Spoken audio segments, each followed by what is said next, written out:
Hello दोस्तों, आप सभी का स्वागत है आपके अपने YouTube चैनल खंडन क्लासेज पर। आज के लेक्चर में हम डिस्कस करने वाले हैं ऑब्जेक्टिव क्वेश्चंस के सुपर सीरीज का पार्ट 9। तो चलिए आज की क्लास का हम पहला क्वेश्चंस देखते हैं कि मेरा आज की क्लास का पहला क्वेश्चंस क्या है। तो मेरा पहला क्वेश्चंस है, वन संपदा का एक उदाहरण है। देखिए दोस्तों, इस क्वेश्चंस को हम पिछले लेक्चर में भी करवा चुके हैं, लेकिन इस क्वेश्चंस का आंसर वहां हम अलग तरह का दिए थे। हाय कहीं न कहीं वही प्रश्न कहते हैं, वही आंसर जो इस प्रश्न का आंसर बनता है, लेकिन वहां कुछ भिन्न तरीका से हम आंसर दिए थे। यहां आपको हम बता देते हैं कि वन संपदा का एक उदाहरण है। पहला क्वेश्चन है,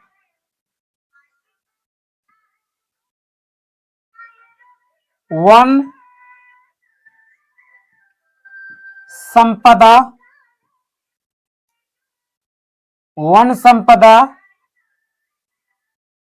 का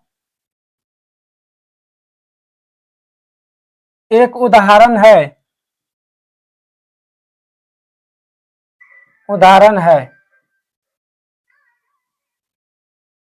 वन संपदा का एक उदाहरण है।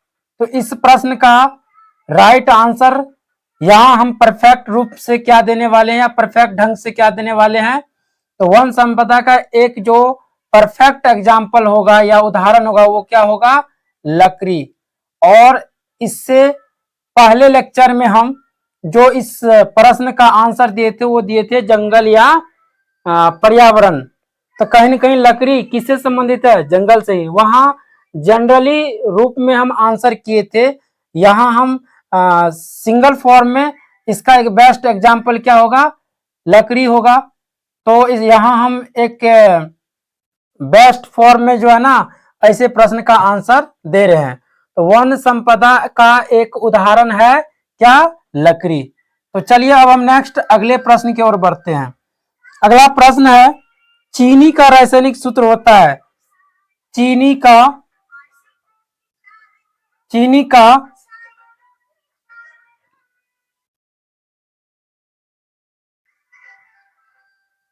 चीनी का रासायनिक सूत्र चीनी का रासायनिक सूत्र है। चीनी का रासायनिक सूत्र होता है नहीं है, सिर्फ होता है। या ऐसे भी पूछ सकता है, चीनी का रासायनिक सूत्र है या होता है। तो इस प्रश्न का जो राइट आंसर होगा क्या होगा, C12H22 होगा 22, और क्या कहते हैं C12H/O11। ये होता है चीनी का रासायनिक सूत्र। चीनी का रासायनिक सूत्र क्या होता है, C12H22 और O11, C12H/O11 होता है। और हम यह भी प्रश्न पिछले लेक्चर में करवा चुके हैं, लेकिन वहां कुछ हम मिस कर चुके थे आंसर देने में। क्या मिस कर चुके थे, यहाँ 12 की जगह पर 6 दे दिए थे और 11 की जगह पर 12 दे दिए थे, क्योंकि उस समय माइंड थोड़ा जो ना डिस्टर्ब हो चुका था। अब इस बात को लेकर आप लोग जो समझिए, जो समझना है समझ सकते हैं। चीनी का रासायनिक सूत्र होता है क्या, C12H/O11। चलिए अब हम नेक्स्ट अगले प्रश्न की ओर बढ़ते हैं। अगला प्रश्न है, निम्नलिखित या निम्नांकित में कौन जैव अनिम्नीकरणीय पदार्थ है। निम्नांकित में कौन जैव निम्नांकित में कौन जैव अनिम्नीकरणीय पदार्थ है। निम्नांकित में निम्नांकित में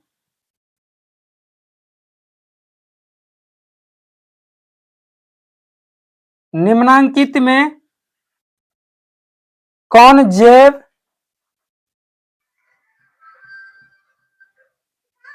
निम्नांकित में कौन जैव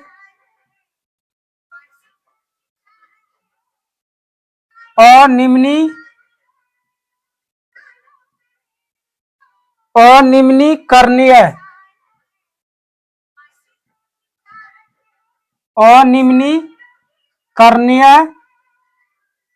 पदार्थ है, अनिम्नीकरणीय पदार्थ है। तो इस प्रश्न का जो राइट आंसर होगा वो क्या होगा, निम्नांकित में या निम्नलिखित में, ऐसे भी पूछा जा सकता है। तो यहां हम निम्नांकित वर्ड यूज किए हैं। निम्नांकित में कौन जैव अनिम्नीकरणीय पदार्थ है। तो इस प्रश्न का राइट आंसर होगा डी टी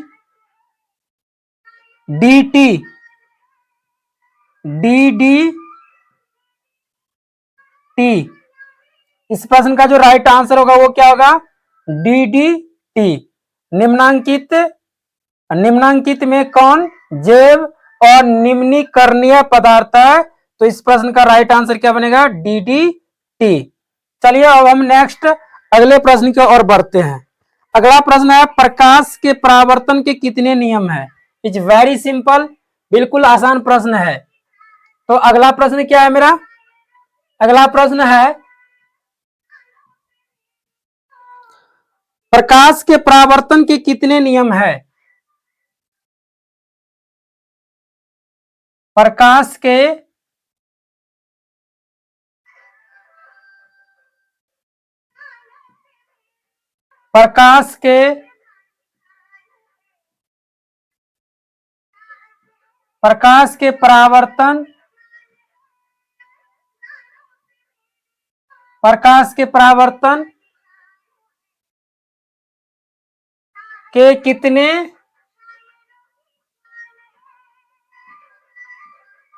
परावर्तन के कितने नियम है। प्रकाश के परावर्तन के कितने नियम है, ये प्रश्न है मेरा।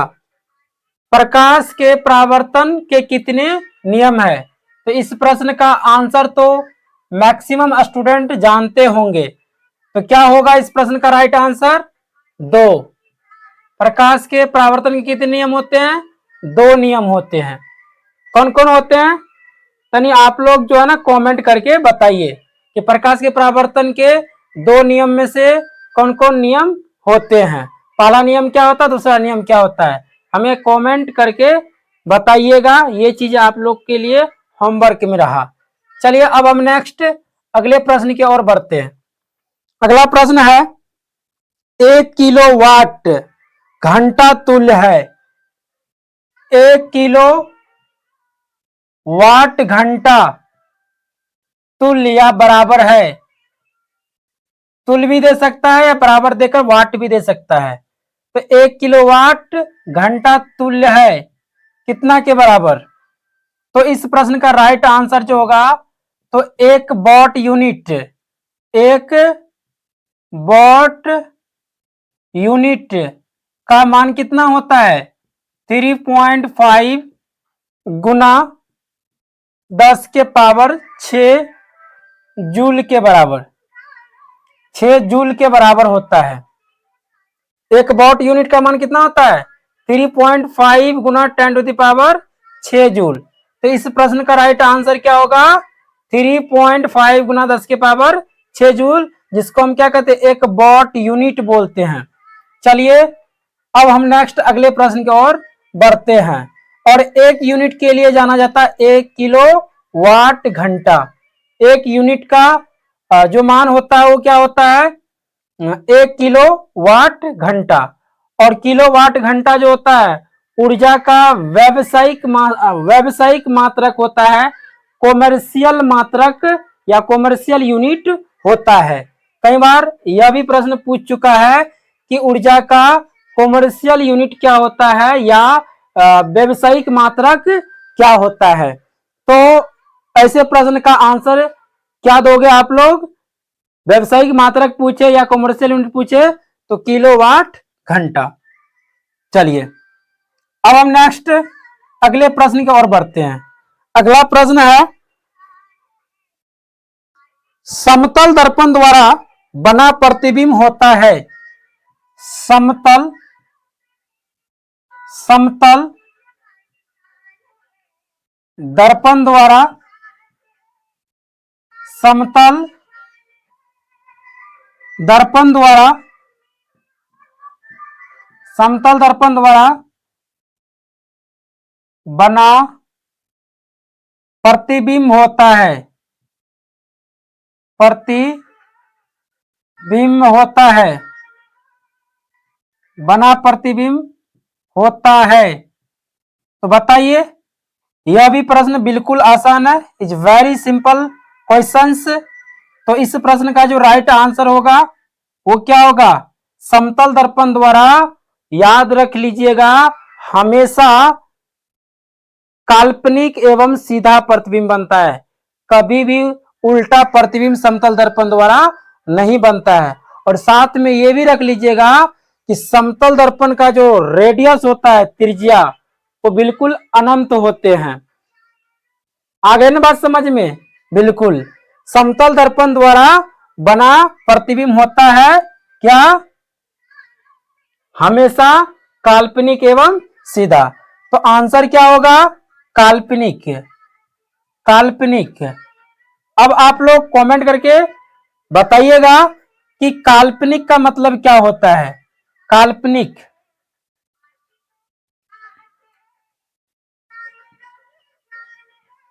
काल्पनिक। समतल दर्पण द्वारा बना प्रतिबिंब हमेशा क्या होता है? काल्पनिक। हमेशा या सदैव, ये दो वर्ड काफी कंफ्यूज करवाता है स्टूडेंट को, इसलिए याद रखिए, समतल दर्पण द्वारा बना प्रतिबिंब होता है हमेशा काल्पनिक। हम हमेशा लगा देते हैं यहां, हमेशा काल्पनिक, हमेशा काल्पनिक, हमेशा काल्पनिक। अब हमारा नेक्स्ट अगला प्रश्न है, अगला प्रश्न है मेरा अगला प्रश्न क्या कहता है कि विभवांतर का एसआई मात्रक है। बिल्कुल आसान प्रश्न, अभी तक जो भी प्रश्न किए हैं बिल्कुल आसान ही किए हैं। कोई भी ऐसा प्रश्न नहीं है जो थोड़ा क्या कहते हैं भास्ट है। कोई भी ऐसा प्रश्न अभी तक जितना भी हम किए उनमें कोई ऐसा भास्ट प्रश्न हमें देखने के लिए नहीं मिला। बिल्कुल क्वेश्चंस पढ़ते ही आंसर देने वाले प्रश्न हमको देखने के लिए मिला। और ये भी प्रश्न क्या कहते हैं बिल्कुल ही आसान है। यदि आप ढंग से साइंस पढ़े हो, ढंग से अगर साइंस के टॉपिक को बढ़िया तरीका से पढ़े हो, तो ऐसे ऐसे प्रश्न का आंसर देखते ही दे सकते हो। तो क्या पूछा जा रहा है? विभवांतर का एसआई मात्रक होता है। विभवांतर, विभवांतर का एसआई मात्रक होता है। विभवांतर का एसआई मात्रक होता है। तो इस प्रश्न का जो राइट आंसर होगा वो क्या होगा? वाट का चिन्ह जहां हम छोड़ दिए हैं दोबारा फिर से दे देते हैं, और आप लोग भी देते चले जाइएगा प्रश्न के साथ। जो हम वाट का चिन्ह छोड़ देते कहीं, तो आप लोग दे दीजिएगा। हमें भी दिखाई देता है कहीं वाट का प्रश्न छोड़ चुके हैं, प्रश्न के साथ वाट का चिन्ह छोड़ चुके हैं, तो वहां हम वाट का चिन्ह लगा रहे हैं। ठीक ना? ऐसे ये सब बात बिल्कुल छोटी मोटी बात है, इन सब पर आप लोग खुद गौर कीजिए। विभवांतर का एसआई मात्रक होता है क्या? तो इस प्रश्न का राइट आंसर क्या होगा? वोल्ट।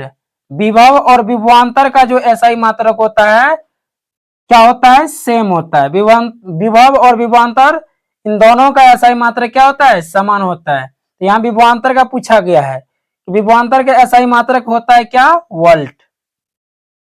वोल्ट। इसको हम बी से दिखाते हैं।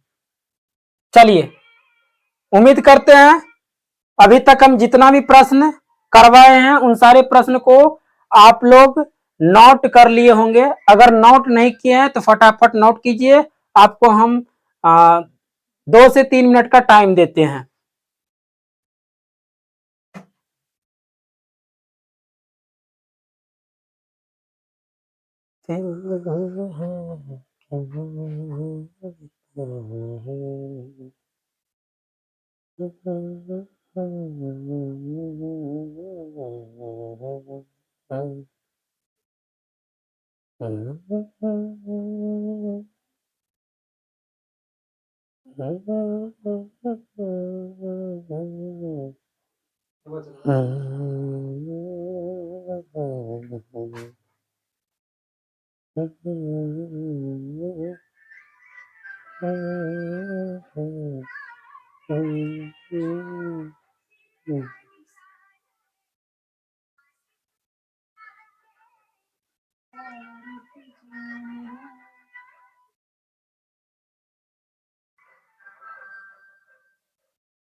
चलिए दोस्तों, तब हम अब प्रश्न को मिटाते हैं और फिर हम अगले प्रश्न की ओर प्रस्थान करते हैं, अगले प्रश्न की ओर बढ़ते हैं।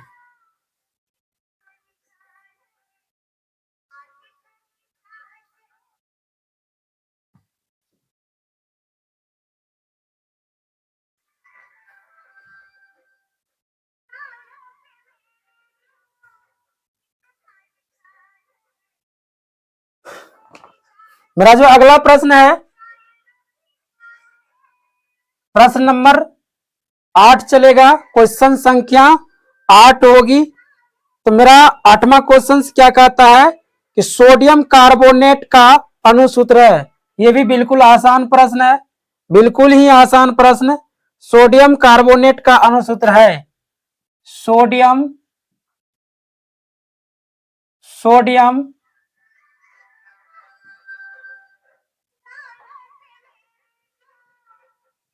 कार्बोनेट, सोडियम कार्बोनेट का अणुसूत्र है, अणुसूत्र अणुसूत्र है। तो आप लोग बताइए क्या होगा इसका आंसर। आप लोग केमिस्ट्री में तो पढ़े होंगे सोडियम कार्बोनेट, जिसको हम वॉशिंग सोडा कहते हैं या धावन सोडा कहते हैं। तो क्या होता है सोडियम कार्बोनेट का अणुसूत्र। तो इस प्रश्न का जो राइट आंसर होगा वो क्या होगा, Na2CO3 इंटू 10H2O। अब एक प्रश्न और यहां से तैयार हो रहा है, पूछ देगा सोडियम कार्बोनेट के एक अणु में रावा जल के कितने अणु होते हैं, 10 अणु। या ऐसे पूछ सकते हैं कि धावन सोडा में क्रिस्टलाइन या रावा जल या जल के कितने अणु होते हैं। जल का अणु पूछे या क्रिस्टलाइन जल का अणु पूछे या रावा जल का, तीनों का मतलब एक ही होता है। तो देखिए जल का कितने अणु है इसमें, 10। तो ऐसे प्रश्न का राइट आंसर क्या दोगे, 10 देना है, ठीक ना। ऐसे प्रश्न का राइट आंसर हम क्या देंगे, 10। जब हमें पूछा जाए कि सोडियम कार्बोनेट में या धावन सोडा में रावा जल के कितने अणु होते हैं, तो ऐसे प्रश्न का राइट आंसर क्या होगा, 10 होगा, क्योंकि जल के साथ कितने अणु बना हुआ है, 10। जब हमें धावन सोडा में जल का अणु पूछे तो जल के कितने अणु होगा, 10। चलिए, यही प्रश्न बन रहा था यहां से। अब हम नेक्स्ट अगले प्रश्न की ओर बढ़ते हैं। मेरा अगला प्रश्न क्या कहता है, इथाइल अल्कोहल किस प्रकार के शोषण में बनता है। इथाइल अल्कोहल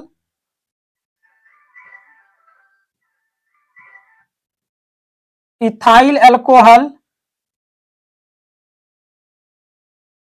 इथाइल अल्कोहल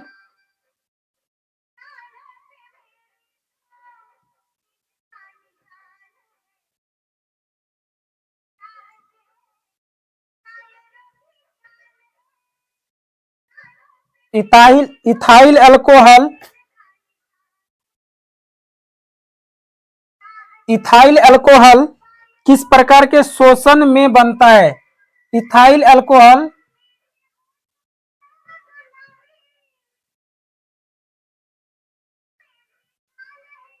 किस प्रकार के शोषण में बनता है?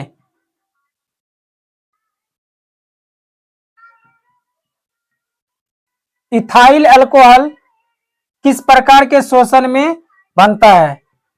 दोस्तों, यह प्रश्न जो हमारा है यह कहीं न कहीं बायो से रिलेटेड है, बायो से संबंधित है। और बायो के किस चैप्टर से? शोषण तंत्र वाले चैप्टर से संबंधित है।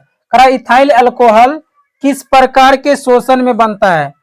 ऑक्सी शोषण में बनता है कि अनॉक्सी शोषण में बनता है? आप लोग इन दो में से चूज कीजिए कि इथाइल अल्कोहल किस प्रकार के शोषण में बनता है। तो इस प्रश्न का राइट आंसर क्या होगा? अनॉक्सी शोषण। अनॉक्सी शोषण में क्या होता है? अनॉक्सी शोषण में, अनॉक्सी शोषण में इथाइल अल्कोहल बनता है। यही तो पूछा जा रहा है क्वेश्चंस में, इथाइल अल्कोहल किस प्रकार के शोषण में बनता है? तो अनॉक्सी शोषण में, शोषण तो लिखा हुआ है ही प्रश्न में, अनॉक्सी शोषण में बनता है। तो इथाइल अल्कोहल किस प्रकार के शोषण में बनता है? अनॉक्सी में। तो तब आज की क्लास को हम इसी जगह पर स्टॉपेज करते हैं, फिर इससे आगे की क्लास हम नेक्स्ट डे में आप लोगों के बीच लेकर आने वाले हैं। तब तक के लिए थैंक यू।